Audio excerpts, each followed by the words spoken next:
First, open your browser and then type the link www.prc.gov.ph. Go to ID renewal. Let's just close this one. And then if wala pa kayong account, first is we have to create an account. We just have to register. Here, type your first name, your middle name, last name, your gender, civil status. If you're married, just choose married. If you're single, choose single. Then type here your birth date, your email address, and you have to create your password. Then click register. Just follow all the steps. Again, double check your first name, middle name, and last name. And click yes if tama lahat. Check your birth date and click yes. And click agree to confirm. Click OK. And then we have to sign in. Just enter the email address and then the password.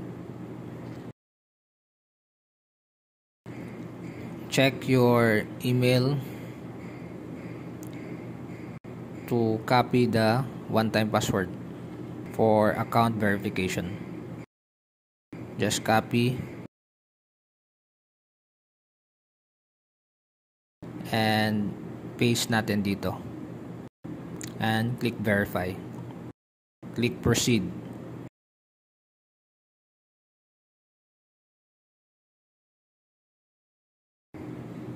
Click OK. Click proceed.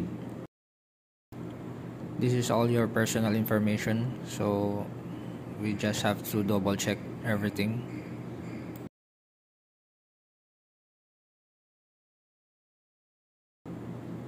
And then here in the contact details, we just have to input or fill out all the details. Our house address, street, barangay, zip code, lahat ng may asterisk dapat i-fill out natin.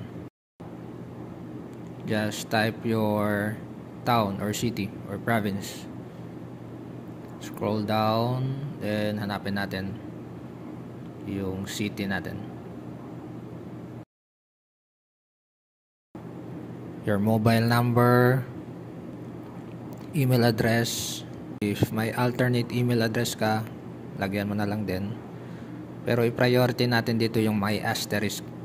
Kung wala namang asterisk, okay lang kahit hindi na natin i-fill out. Sa family background, type natin dito yung name ng wife natin or asawa if married ka na.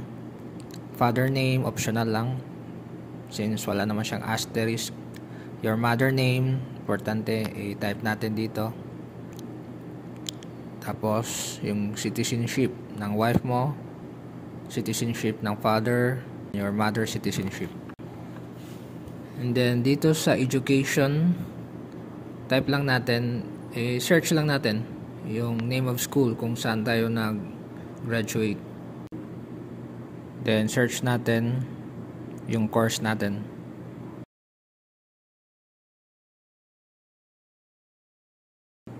Then date of graduation, kung kailan kayo nag-graduate.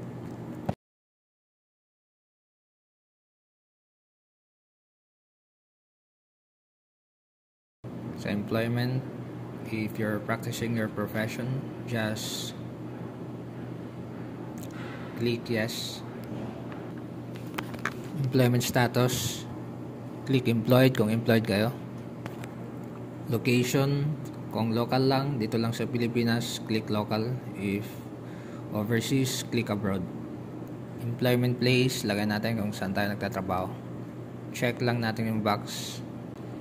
Then double check pag may na-miss out tayong hindi na fill out. House number, lagyan natin. Then click save information. Click yes. Double check natin ulit.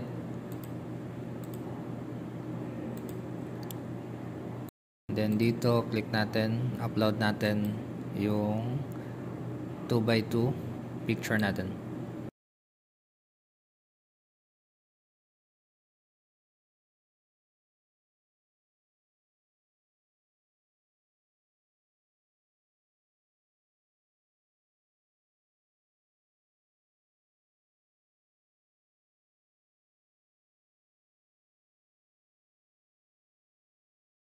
Click proceed. Then choose natin yung renewal since mag-renew tayo ng PRC ID. Click your profession. Hanapin natin yung profession natin. Then i-input natin yung PRC license number natin. Then click proceed.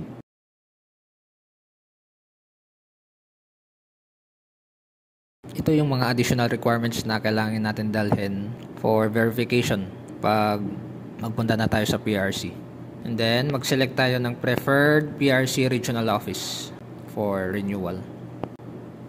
Since nasa region 7 tayo ngayon, click natin region 7, then i-click natin yung main office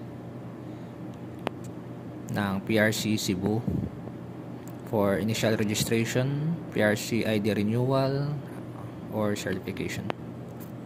Then double check natin yung date kung wala bang conflict. So wala naman tayong conflict, so proceed tayo. Select natin yung payment channel, PRC cashier. Check natin kung available yung PRC cashier. So pan checking, hindi siya temporary unavailable siya. Yung next natin is ito na lang, submit natin yung application natin, confirm natin, tick yes to confirm through GCash or it's either PayMaya kung may PayMaya nga. So yung sa akin through GCash na lang. Dito type lang natin yung mobile number ng GCash natin, enter natin yung 6-digit authentication code. So check natin yung phone natin, click next. And then enter natin yung 4-digit PIN number natin. So yung babayaran natin is 458 including na yung convenience fee na 8 pesos.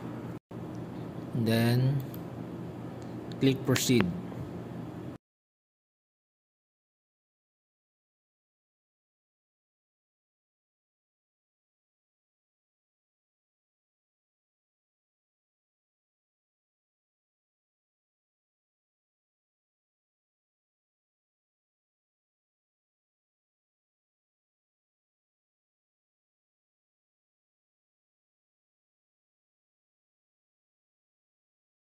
Double check kung tama lahat.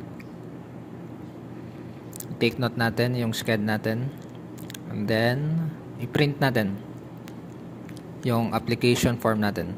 Kasi ito yung dadalhin natin. Ipapakita natin sa PRC office for verification. So pwede natin i-print or i-save kung wala kang printer. For now, isi-save ko lang muna. Then, ipiprint ko to mamaya. Print din natin tong electronic official receipt. I-attach natin to sa application form para ibibigay din natin to sa PRC office.